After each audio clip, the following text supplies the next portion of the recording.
Oh, I just noticed my tire's going flat. That's cool.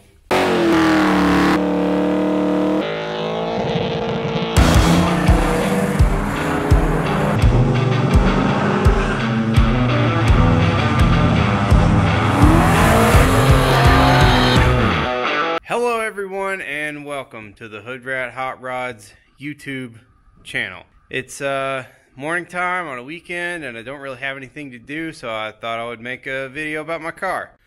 It seems like every time I make a post with a picture of this car in it, people have all kinds of questions about the wheels, the suspension, the engine, how, like, just everything. So I thought I would make a quick little video to kind of show, you know, the past 3 or 4 years of working on this pile of junk, what that's accomplished. You can see it's a 1979 G-body Malibu.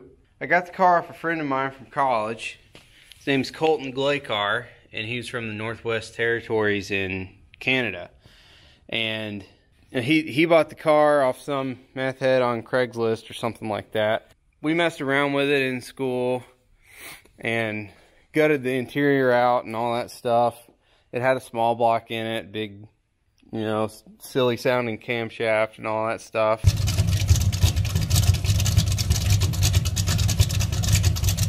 But when it was time for him to move back to Canada, he said, "Hey man, why don't I just sell this car to you? You're a whole lot closer because we're in Ohio and you're from Kentucky, and it would cost way more than the car was worth to get it back to Canada." So we made a deal. He sold it to me real cheap, and I started breaking things and replacing them as I went and trying to improve them along the way. So the first iteration of this car, I put multi-port fuel injection, Holley EFI on the small block that was in it. I put LS coils on the small block, crank trigger deal, all that, insert picture here. And I ran that for a while with an automatic transmission, stock suspension. It was real loud, made a lot of noise. It was fun to drive.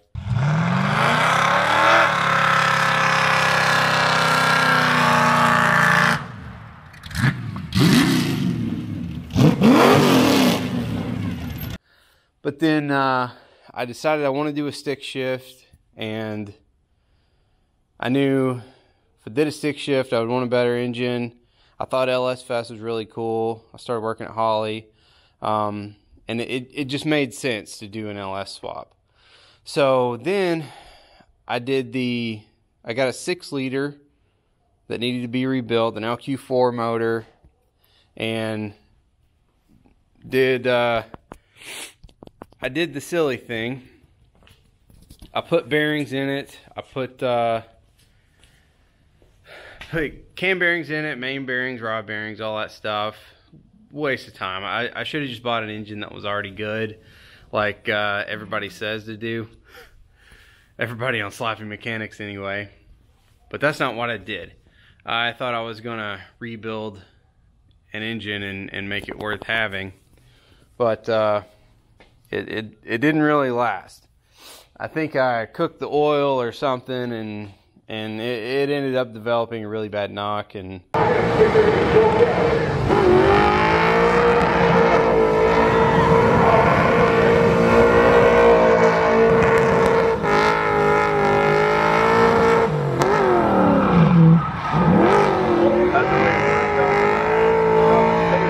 I'll show you some pictures of the carnage. It chewed up some main bearings and rod bearings and all that stuff, and it was really a mess. But it got me to the point of having an LS motor in here. I used the Hooker swap mounts, the Hooker headers, the full Hooker exhaust system, all that stuff, the Holley accessory drive, Holley EFI. And at the time, I had a TKO 600 transmission from American Powertrain. Then went back to the Currie 9-inch. That's That's the rear end I did when I went to the 6-liter. I'll insert some pictures of that on the lift so I don't have to crawl under the car. But after I killed the 6-liter, I thought, man, I need a real engine. So I hit up Texas Speed, and they gave me a really good deal on a 408 short block. So this is a Gen 4 6-liter iron truck block with a 408 rotating assembly. So 4-inch stroke. I think it's like a 4010 or 4020 thousandths bore.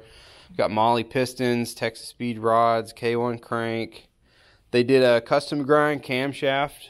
I told them I'm not trying to, like, my goal is not crazy cam lope. It's not peak horsepower. It's not a drag car.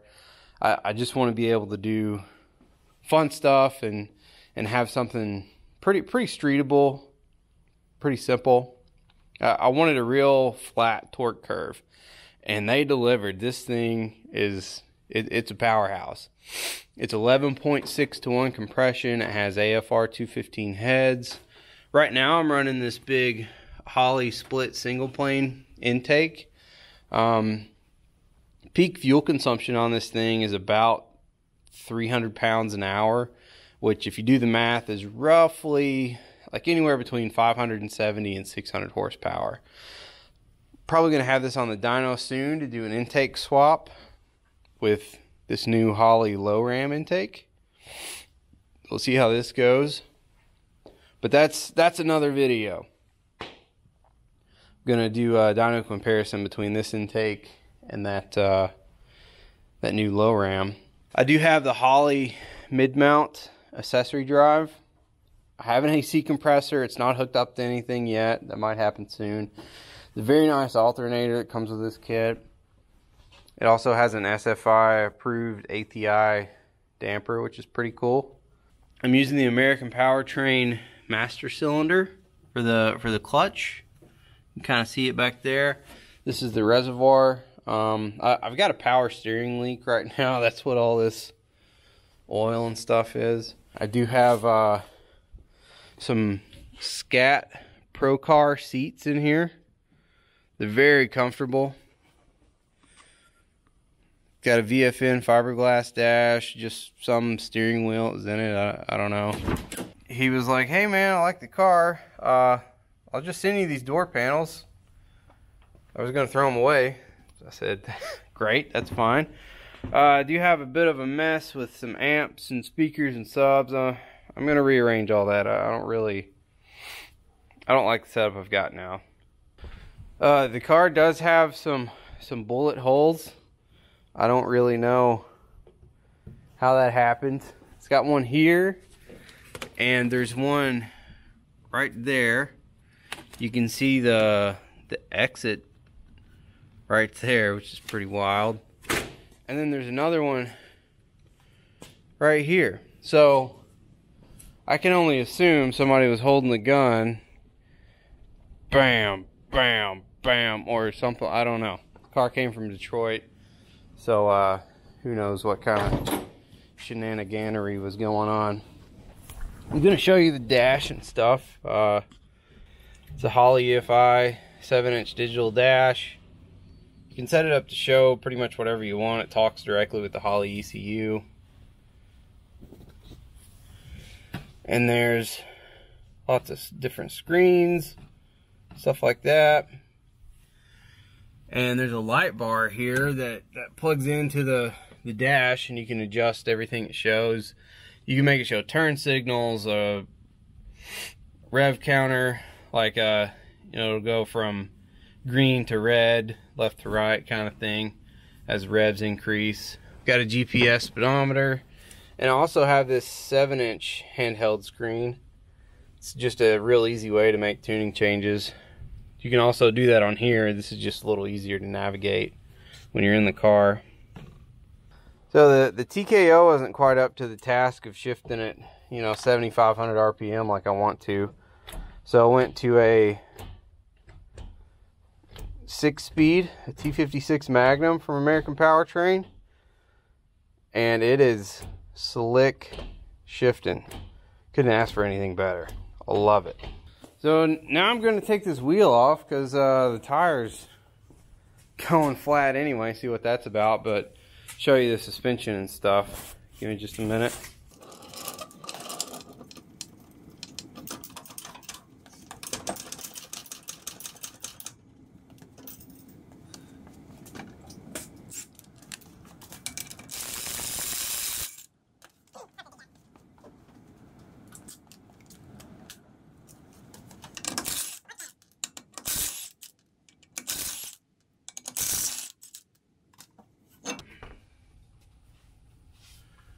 Seems like people always have questions about the wheels. This is a 17x9 from US Wheel. They call it a Daytona. It is a 9-inch wide wheel, 17 inches in diameter, 17x9, and it has 4.5-inch back spacing, meaning basically it's 0 offset. So there's 4.5 inches on this side and 4.5 on that side. Add it up, you get 9. These tires are a 275. These tires are a 275 4017 Toyo R1R. They are very, very sticky tires when you get them warmed up. This one has a leak somewhere. I probably drove over a nail or something.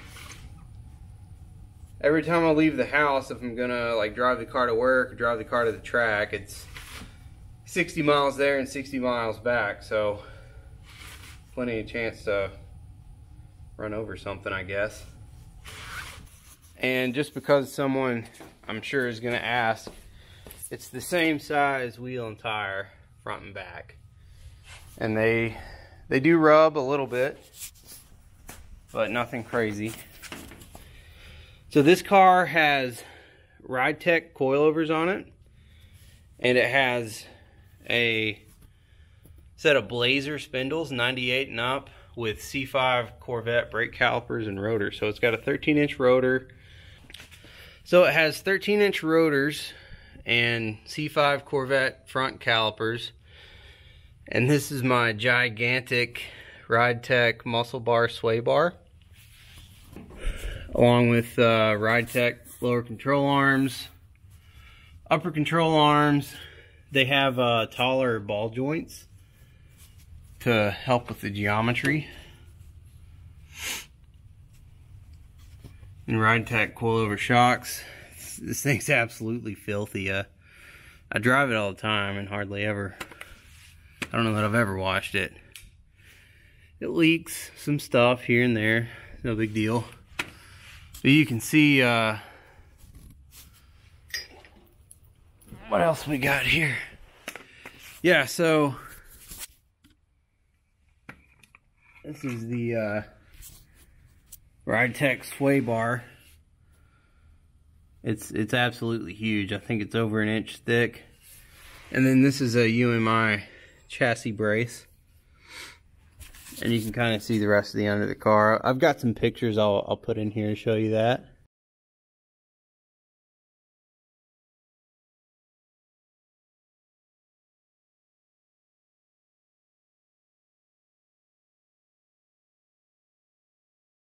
So that's pretty much the car. If you have any questions, just drop a comment below, hit the subscribe button, go check out my Instagram, Facebook. It's at HoodRat_HotRods. I would also like to take a minute to tell you about this little project I've got going on. This is a 2003 Infiniti G35. I picked it up for $75. And I'm going to try to build a drift car, get to an event for less than $1,000. I think I can do it. But there's more videos to come on that. I guess I've got a leak in a tire to fix. See ya.